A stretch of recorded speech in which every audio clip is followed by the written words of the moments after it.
नमस्कार दोस्तों, स्वागत है आपका मेरे YouTube चैनल मधु की पाठशाला पर। आज हम डिस्कस कर रहे हैं हमारी TGT कॉमन हिंदी को, और TGT कॉमन हिंदी की हमारी ये 4th वीडियो है। इससे पहले तीनों वीडियो जो TGT की हैं आप वो देख लीजिए, वहाँ से आपको बहुत हेल्प मिलेगी। और PGT पर भी मैंने वीडियोज़ बनाई हैं, तो आप वो वीडियोज़ भी देख सकते हैं। सबसे पहला क्वेश्चन है, कौन सा शब्द उर्दू उपसर्ग से निर्मित है? उर्दू शब्द से जो लिया गया है। तो खुश का मतलब क्या होता है? यहाँ पे खुशबू में खुश का मतलब होता है अच्छा। ठीक है, तो ये हमारे पास क्या है? एक उर्दू शब्द है, और बू का मतलब है हमारे पास गंध। तो अच्छी गंध को क्या बोलते हैं? खुशबू। तो खुश हमारे पास ये हो गया उर्दू का उपसर्ग। आंसर हमारा मिल गया हमें। स्वयं मतलब अपना, अध मतलब कच्चा, नी मतलब बिना उसके। तो ये हमारे पास संस्कृत और हिंदी के जो हैं उपसर्ग बन रहे हैं। स्वयं, अध संस्कृत के हो गए, जैसे नी हिंदी का हो गया। तो ये हमारे पास क्या हो जाएंगे? संस्कृत हिंदी के, लेकिन खुशबू जो है हमारे पास हो गया उर्दू उपसर्ग। नेक्स्ट देखिए, अशुद्ध विलोम युग्म को पहचानिए। युग्म का मतलब क्या होता है? जोड़ा। तो ये जोड़े दिए हैं, उसमें से विलोम शब्द का जोड़ा सही जो नहीं बना है वो बताना है। आध्यात्मिक, आध्यात्मिक का उल्टा होता है भौतिक, मैटेरियलिस्टिक। ठीक है, तो भौतिक हमारा इसका आंसर आएगा, लेकिन आधिदैविक लिखा हुआ है वो गलत हो गया, तो आंसर तो हमें मिल गया हमारा। लेकिन नेक्स्ट देख लीजिए, स्मरण, विस्मरण, हेय। हे का मतलब होता है तुच्छ, और सतुल्य मतलब कि जो समान होता है। ठीक है, जिसमें तुलना नहीं करतेंगे, वो इक्विवेलेंट हो जाएगा। तो ये सतुल्य इसका अपोजिट हो गया। वृद्धि बढ़ता हुआ, क्षय कम होता हुआ, तो ये इसके करेक्ट आ जाएंगे। लेकिन ये वाला जो था ये क्या था? अशुद्ध विलोम युग्म था। नेक्स्ट चलिए, किस विकल्प में वर्तनी की दृष्टि से अशुद्ध शब्द है? दवाइयाँ, पौलसत्य, अभिजात्य, आपराधिक। जिसने पिछली वीडियोस देखे हैं उसमें मोस्टली ये तीनों वर्ड्स आ गए थे, दवाइयाँ, अभिजात्य, आपराधिक। सिर्फ पौलसत्य ही हमें अलग से दिया हुआ है। तो वीडियोस देखने का तो बेनिफिट्स तो आपको रहेगा ही, और साथ में जो आप टॉपिक कर रहे हैं वो बाहर से पढ़ रहे हैं तो उनको आप अच्छे से करेंगे। ठीक है, ताकि आपका और भी कॉन्सेप्ट्स क्लियर हो। तो दवाइयाँ अगर हम सिंगुलर लिखते हैं तो बड़ी ई के साथ लिखा जाता है, लेकिन इसका प्लूरल बना देंगे तो ई छोटी हो जाती है और यहाँ पे बिंदु आ जाएगा। तो ये हमारा जो है अशुद्ध विकल्प आ गया। ठीक है, बाकी सारे क्या हैं? करेक्ट हैं। नेक्स्ट चलिए, किस विकल्प में संधि नियम का उल्लंघन होने के कारण अशुद्ध शब्द बना है? देखिए, अभिषेक, अभिषेक में अगर इसका संधि विग्रह किया जाए तो अभि प्लस सेक बनता है। ठीक है, निषेध में नी प्लस सेध बनेगा। ठीक है, अनुषंगी में अनु प्लस संगी तो है, लेकिन यहाँ पे जब ये श बनता है षटकोण वाला, यहाँ पे इसने दुए वाला श बनाया है, वैसे जब इसको जोड़ा जाएगा तो अनुषंगी ऐसे ही बनेगा। तो इसलिए हमारे पास ये गलत हो गया। और सुषुप्ति में क्या है? सु प्लस सुप्ति, तो वो सुषुप्ति हो जाएगा। ठीक है, इस तरीके से सी ऑप्शन हमारा करेक्ट हो गया। नेक्स्ट देखिए, किस विकल्प में उनतावाचिक तद्धित प्रत्यय है? चूड़ीहारा में हारा, दुधैल में एल, बहिनापा में ना आपा। ठीक है, और बहुटी में टी रहेगा, तो ये हमारे पास क्या है? उनतावाचक तद्धित प्रत्यय है। इसको थोड़ा और डिटेल स्टडी कर लीजिएगा आप। ठीक है, नेक्स्ट देखिए, कोमल गात मृदुल बसंत, हरे हरे ये पात। उक्त पंक्ति में प्रयुक्त पदों में से कौन सा पद विशेषण नहीं है? हमें विशेषण फाइंड आउट करना है कि कौन सा नहीं है। मृदुल, गात, हरे हरे, कोमल। ध्यान से देखिए हमारी ये जो लाइन है, कोमल गात, गात क्या होता है? शरीर। शरीर कैसा? कोमल। तो ये इसका क्या हो गया? विशेषण हो गया। मृदुल बसंत, बसंत हमारे पास क्या हो गया? एक संज्ञा हो गई, और संज्ञा हमारे पास उससे पहले जो वर्ड यूज हुआ है, कैसी बसंत? मृदुल बसंत। ठीक है, तो मृदुल क्या हो गया इसका? विशेषण। हरे हरे ये पात, पात क्या होता है? पत्ते। ठीक है, और कैसे पत्ते? हरे हरे पत्ते, इसलिए ये भी क्या हो गया इसका? विशेषण। तो मृदुल, हरे हरे, कोमल, ये तीनों तो विशेषण है, लेकिन गात जो है वो विशेषण नहीं बल्कि क्या है? शरीर के लिए, यानी कि संज्ञा शब्द है। गलत हो जाएगा। निम्न में से किस विकल्प में कर्मधारय का उदाहरण है? अब देखिए, कर्मधारय समास जो है वो क्या होता है कि ऐसा समास जिसमें दोनों पदों के मध्य विशेषण और विशेष्य का संबंध होता है। देखो, विशेषण तो वो हो गया जो एक शब्द है जो विशेषता बता रहा है। ठीक है, और विशेष्य यानी कि जो उसके साथ रिलेटेड है, जो शब्द यूज किया गया है विशेषण बताने के लिए। तो सूर, कृत, सूर के द्वारा कृत, सूर के द्वारा कृत, कर्ता ने कर्म को करण से या के द्वारा, तो ये तो हमारे पास तत्पुरुष समास में चला गया। नील गगन, नीला है जो गगन, तो गगन की विशेषता बता रहा है ना हमें ये, इसलिए क्या हो जाएगा, कर्मधारय समास हो जाएगा, तो नील गगन। आजीवन, जीवन भर, तो ये अव्ययी भाव समास हो गया आ, ठीक है। रामोपासक, राम का उपासक, ये संबंध तत्पुरुष समास हो गया, उपासक, ठीक है। तो ये तत्पुरुष, ये तत्पुरुष, आजीवन हो गया हमारे पास अव्ययी भाव समास, तो नील गगन क्या हो गया हमारा, कर्मधारय हो गया, नीला है जो गगन।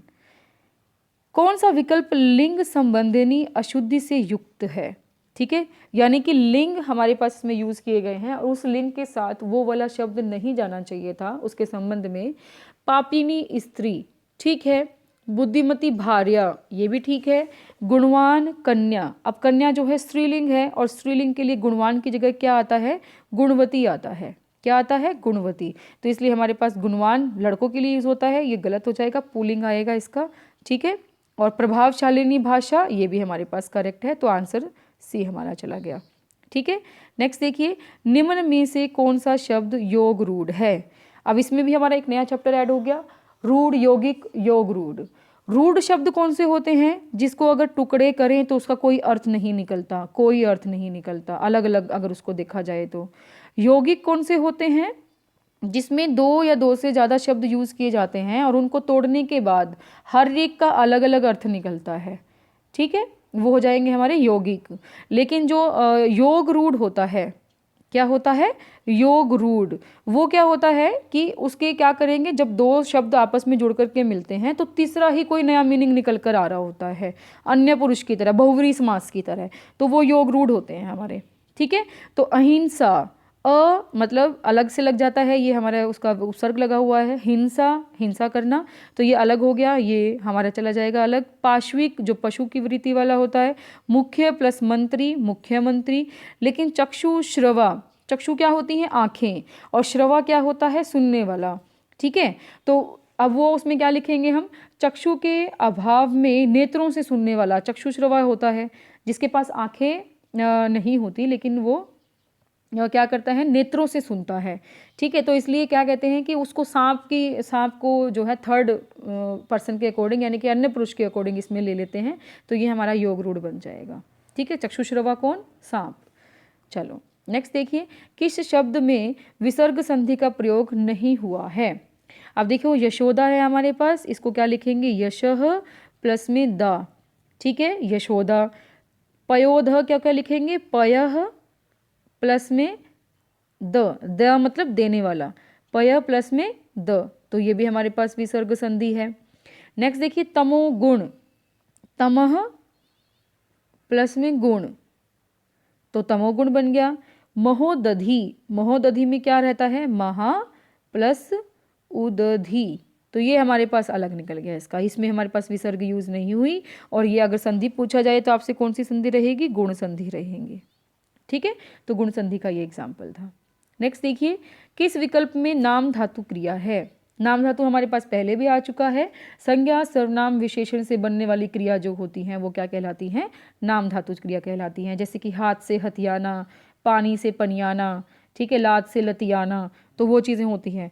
तो क्या कौन सा रहेगा इसके अंदर, धड़धड़ाहट, खिलवाना, उठना, गरमाना, तो गरम से गरमाना हमारे पास इसका करेक्ट रहेगा, ठीक है, बहुत इजी था ये। परुष का समानार्थक शब्द है, समानार्थक मतलब कि प्रायवाची, सेम सेम शब्द, ठीक है। परुष का मतलब होता है कठोर, ना कि पुरुष, ना कि परक और ना ही प्रणाली, तो कठोर हमारे पास क्या रहेगा, परुष का समानार्थक शब्द रहेगा। नेक्स्ट देखिए, आप भला तो जग भला वाक्य किस सर्वनाम का उदाहरण बनेगा, हमें बताना है इसके अंदर।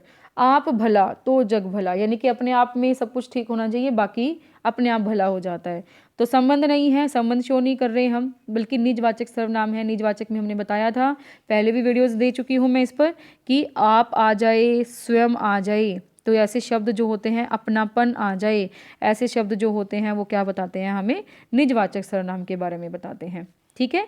निश्चय में जिसमें निश्चय होता है कितना या कितना कुछ, ठीक है, और पुरुषवाचक में हमारा पुरुषवाचक रहता है, इसलिए हमारे पास क्या रहेगा, निजवाचक सर्वनाम रहेगा।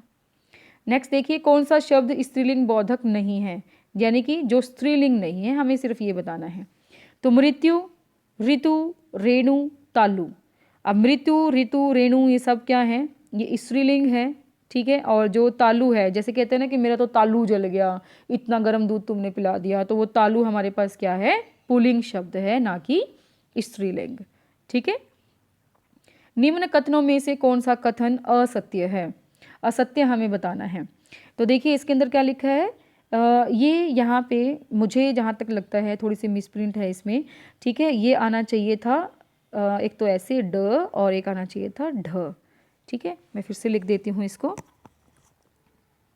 ये हो जाएगा एक तो ऐसे ड अड़, ठीक है, और एक हो जाएगा अड़ ढ, ठीक है। तो अड़ और ढ ये क्या होते हैं, उत्क्षिप्त व्यंजन होते हैं। कौन से होते हैं, उत्क्षिप्त व्यंजन। और स संघर्षी व्यंजन है, ये ठीक है।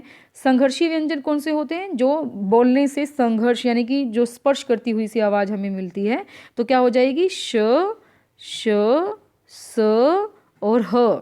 ये हमारे पास चार ऐसे होते हैं जो संघर्षी व्यंजन होते हैं। ये मैंने बता दिया, अड़ और ढ ये क्या होते हैं, उत्क्षिप्त व्यंजन होते हैं। स्पर्शी व्यंजन जो साउंड करते हुए निकलेंगे वो हमारे पास क से लेकर के म तक, क से म तक, तो द तो उसी में आ जाता ना, त थ द ध न प फ ब भ म, तो ये आ गया हमारे पास त्वर्ग वाली लाइन में। तो द हमारे स्पर्श व्यंजन है, ये भी ठीक है। ई पार्श्विक वर्ण है। पार्श्विक वर्ण में हमारे पास क्या रहता है, इसमें र लगा लेना, ठीक है। पार्श्विक वर्ण जो होते हैं वो होते हैं ल, सिर्फ एक ही होता है। पार्श्व का मतलब होता है बगल, बगल में से जिसकी हमारे पास ध्वनि निकल जाती है, ठीक है, वो रहता है ल, ल, तो वो क्या रहेगा, पार्श्विक। तो ई नहीं रहेगा, ये गलत हो जाएगा, इसलिए हमारे पास ये करेक्शन आ जाएगी, ठीक है। तो इस वीडियो में हमने देखा कि जो पहले की 2 वीडियोस थी, 3 वीडियोस थी, उनसे कुछ न कुछ अलग ही टॉपिक जो हैं HSSC ने इसके अंदर इंक्लूड किए हुए थे एचटेट में। तो आपको जो भी टॉपिक मिल जाए आप सारे प्लीज़ कवर कर लीजिएगा, मैं आपको बार बार कहती हूँ, क्योंकि हमारा मोटो सिर्फ यही है कि हमारा एचटेट क्लियर हो, और वो भी अच्छे मार्क्स के साथ।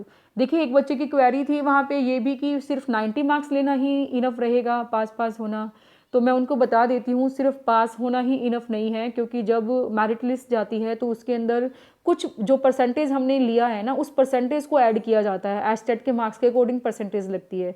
तो आप जितना अच्छा स्कोर करेंगे उतना ही आपके लिए अच्छा रहेगा। तो कॉमन सब्जेक्ट्स और मेन सब्जेक्ट्स को घोट कर पी जाओ, कोई ज़रूरत नहीं है किसी की फ़ोन कॉल्स अटेंड करनी है, कोई घर में आ जाए अटेंड मत करो, आप अपनी मम्मी पापा पर छोड़ दो सब कुछ, आप सिर्फ पढ़ाई पे ध्यान दो। अभी 1 महीना भूल जाओ आप कौन हो, आपको सिर्फ ये याद रहना चाहिए, सुबह शाम उठते बैठते सोते जागते आपसे नींदों में भी पूछा जाए कि उत्क्षिप्त व्यंजन क्या होता है, तो अड़ और ढ निकले आपके मुँह से, ना कि ये पूछे कि तुम कौन हो। ठीक है, तो वीडियोस कैसी लगती हैं तो प्लीज़ हमें बताइएगा, और लाइक शेयर ज़रूर कीजिएगा, चैनल पर नए हो तो सब्सक्राइब कर लीजिएगा। Thank you very much.